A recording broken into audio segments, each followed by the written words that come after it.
नमस्कार सर। नमस्कार sir. Sir मेरे अध्यादेश को लेके कुछ क्वेश्चन है। जी सर। पहला तो सर यही कि अध्यादेश होता क्या। ठीक है। दूसरा सर ये है कि कुछ किताबों में बड़ा कंफ्यूजन है। हम्म पहला कोई कहती है कि ये एक सदन हो तब लागू होगा, कोई कहता है दो सदन हो तब लागू होगा। और तीसरा सर ये कि इसकी अवधि क्या। ठीक है।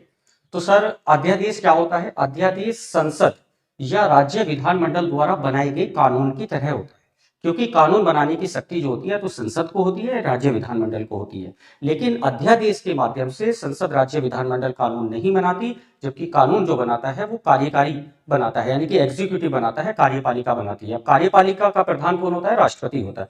तो आर्टिकल 123 के तहत राष्ट्रपति, और राज्यों में आर्टिकल 213 के तहत राज्यपाल बनाता है। दूसरा सर आपका प्रश्न था, क्या प्रश्न था सर? दूसरा सर मेरा ये था कि कुछ किताबों में बड़ा कंफ्यूजन है कि एक सदन है या दोनों सदन है। तो सर ये जब भी आता है जब संसद कानून बनाने की स्थिति में ना हो। और संसद कब कानून बनाने की स्थिति में नहीं होता? हर कोई जानता है कि जब लोकसभा, राज्यसभा और राष्ट्रपति तीनों के द्वारा जब पारित होता है तभी कानून बनता है।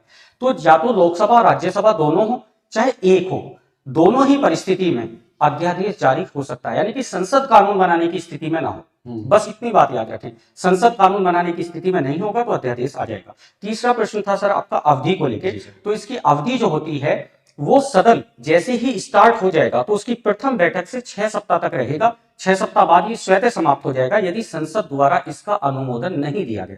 तो अनुमोदन मिलना जरूरी है, अन्यथा ये समाप्त हो जाएगा। राष्ट्रपति से कभी भी वापस ले सकता है जब उसका मन करे।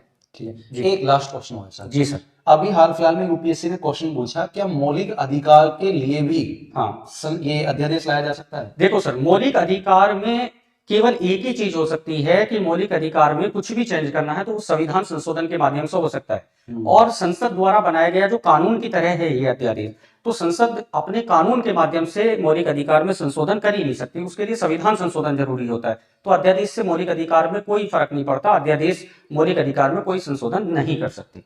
और सर कोई डाउट? बस सर ये था सर, ठीक है, थैंक यू सर।